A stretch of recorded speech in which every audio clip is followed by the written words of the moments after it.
The last 2 years have been an utter rollercoaster for everyone on this planet. There is no doubt that huge strides have been made in terms of vaccine development, rollout and administration. Really, it is a feat of collective human endeavour. The trials into pre-existing drugs are also really exciting and offer real hope for adjunctive treatment as new strains emerge. But perhaps I can come to you first, Arzu, and say, have we turned the corner? You know, here in the UK, it's now thought that 1 in 4 colds is actually COVID. Is it the fact that actually in Europe, particularly, is COVID now endemic? Are we through the pandemic? We hope so. Because you know that it's not the time that we are finishing the pandemic. If we think it globally. Because it's not the same all around the world. The vaccination rate is not the same, and the access to medicine is not great globally. So I believe that we're not finishing the pandemic yet. Well, that's a good place to bring Marinda in. Marinda, clearly you're in a very different place. I'm talking about Europe here. What's the view in South Africa?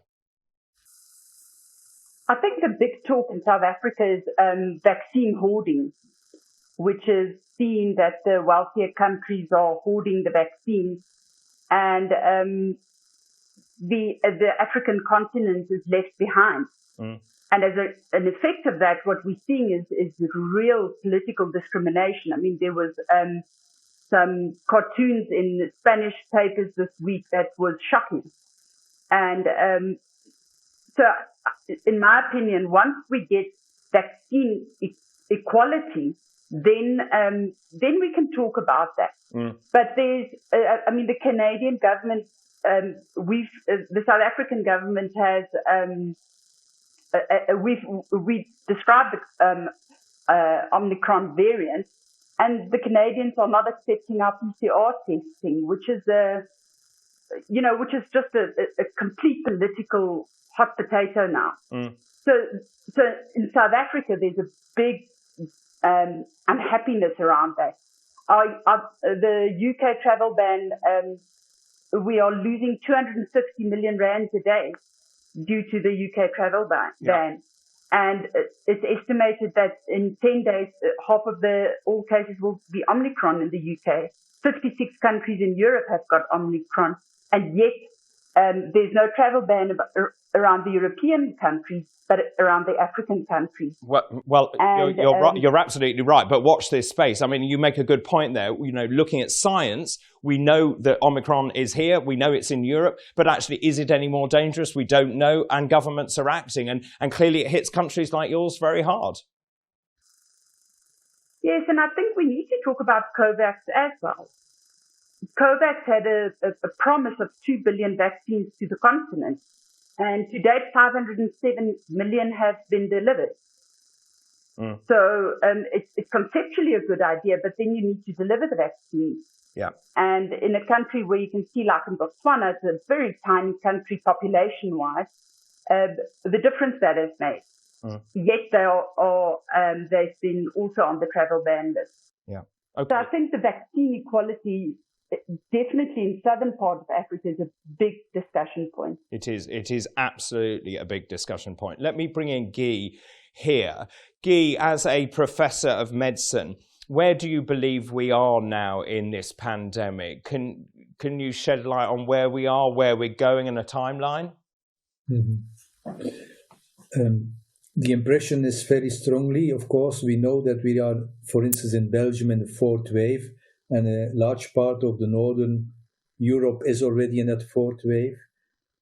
I'm afraid, and I think it's realistic, that we will be with the virus for many, many years to come.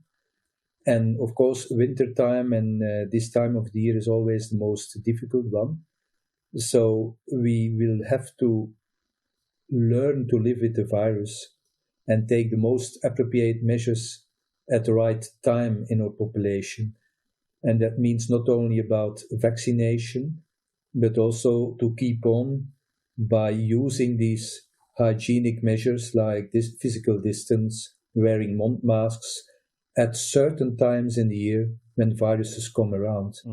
For me, the most impressive experience with COVID-19 has been the interface with my asthma patients. And previously, before the pandemic, they always told me in the month September to the month of March, it's difficult because I always have troubles, always infections. And because of the lockdown due to the COVID-19, these patients were for at least 1 year in perfect shape.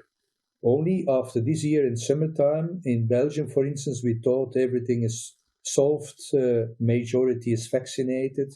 Here we go. We open the society, and at once all these asthmatics that I see on the outpatient clinics starts again to have troubles because they are no longer surrounded by a small group of people, but we are living in a big community. So we will have to adapt in the future how we will live with the virus, what we will do with all the people coming in all our cities on public transport, on all kind of festivities together. Who do we protect each other? I think that's a very important challenge for the next years. And the other important challenges was already alluded to. The virus is a global virus. So a virus doesn't know about borders. When countries decide about their measures, for instance, about Omicron, the virus is, of course, already here. So that doesn't really make sense. It's only a global approach and making sure that everybody in the world has access to the vaccination. And not only say that, by doing that, that's a very important global health message I also want to give. Ruby, would you agree that this needs to be a global concerted effort? Absolutely. Absolutely. There is no way we can come out of this pandemic without this being a global concerted effort. And Japan did something interesting. What did they do in terms of their borders? Well, on the 30th of November, when the Omicron issue came up as a very prominent issue and countries were closing their borders to 7 to 8 African countries, Japan closed its borders to all countries.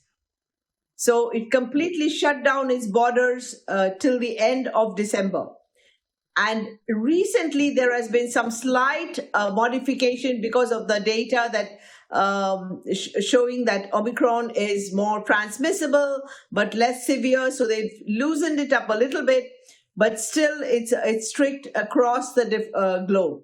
And very quickly, what about nasal vaccines? It's something we haven't talked about. What's the role of those? Is there data? Well, I don't have any evidence of any data as of now for nasal vaccines. I'm not sure if any of the other panelists have. Okay, let's ask them. Does anyone have any views on nasal vaccines, or is this very much experimental and at the beginning of its journey? I think it's experimental, and it's in Russia, I guess. Oh, Arzu. So in Russia, that's interesting. So again, and maybe we don't have all the data coming out of Russia yet. Okay, perhaps I could wrap up this section, but just posing one particular thought.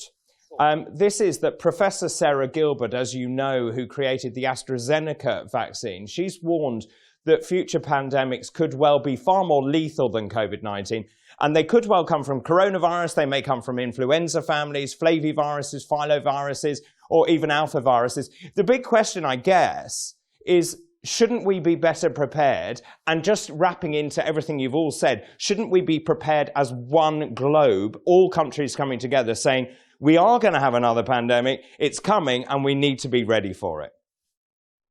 Yeah, sure. Arzu. This is not going to be the last pandemic. No, very good. Marinda, is that your view as well? That clearly, there in South Africa, you're thinking you need more support from other countries?